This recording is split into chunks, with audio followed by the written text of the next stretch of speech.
I am joined by two delightful ladies this morning on the program, Cindy Falk, nutritionist with Kansas Wheat, and Audrey Monroe, who is a nutritionist with the Kansas Beef Council. We've been talking about new dietary guidelines for school nutrition program.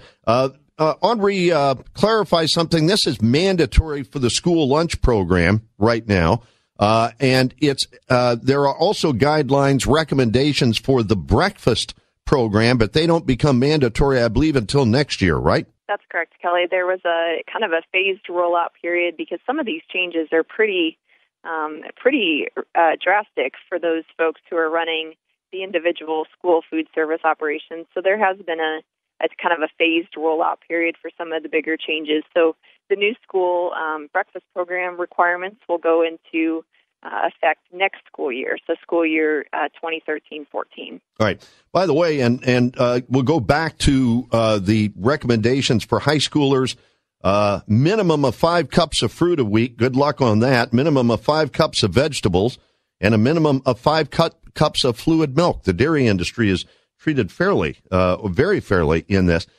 Audrey and Cindy, I guess one of the things that bothers me a little bit about the guidelines is by establishing maximums instead of minimums, which were the old standards, and by fairly strict maximums for both meat and bread products, the implication, at least to me, is that these are not healthy foods. And what's to prevent a kid from not eating some of this stuff, walking out of the school later that day and scarfing down 3 bags or 3 packages of Twinkies? I'm just asking the question, Audrey. That's, Kelly, and that's a fair question. That's one that I've heard from a lot of our cattle farmers and ranchers who get the topic that's very emotional for a lot of people. And for me, that's exciting because we're bringing nutrition kind of to the forefront of some of these issues. But to go back to your point about this new guideline increasing fruit and vegetable consumption, we all know that's an issue that we lack in our diet in America. So that's a change that will be positive. However, we do know that it's only nutrition if it enters the child's body. And so what I mean by that is that if those fruits and vegetables are on the tray but then not consumed and disposed in the trash can, those don't count as nutrition in the child's body. And so one thing for me that's exciting about that is that we do know that lean proteins like lean beef are very appealing to children, something that they like to eat that's a delicious product.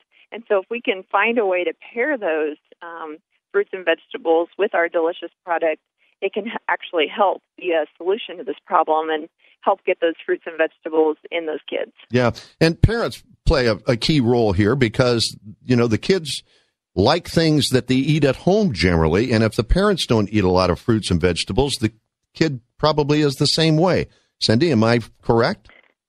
Yes, and, when we're talking about the grain group, I guess children at school, they will be offered additional grains as an a la carte option. So they'll have opportunity to have to pay extra money for extra dinner roll or granola bar or grain snack. So those students who are more active and want additional calories can have a few extra servings. But parents and caregivers, they serve a very important role model for children and are responsible for providing them with nutritious foods and opportunities for physical activity. So as parents, we have to set really good examples. Ladies, we're about out of time. I want to thank you for joining us. And by the way, Audrey, are you a mother? I'm not, Kelly. Okay, but if you were, you would feel comfortable with these guidelines? I think it's a step in the right direction. I think that with any program like this, there's going to be the good and there's going to be the bad. But I do believe lining these up with the dietary guidelines is a step in the right direction. I'm excited to see a lot of people interested in nutrition and a lot of people whether they're for or against this program, continuing the conversation, because I think that's the way to accomplish real change. Okay, Cindy Falk, I know that you're a mother, and you may be a grandmother. Yes, I am. All right, well, there you go. You feel comfortable with these? Yes, I've fed 4 very active children, and now I have 2 grandchildren. But I like the whole grain component, serving low fat items, meat, protein, your beef, very important in the meal plans. We need a balanced diet. Along with that, we need activity too. Cindy, we're out of time. Thanks for joining us this morning, representing Kansas Wheat, a great group, and you're a great lady. I've known you for many years. Yeah, Audrey thank Monroe. you, Kelly. All right, Audrey Monroe, nutritionist with the Kansas Beef Council. The glass is half full, lady. We appreciate you being on. Okay. Thanks for having us, Kelly. All right, this has been our Ag Issues program. Terry Streeter with the Kansas Water Office will join us Monday. Stay tuned.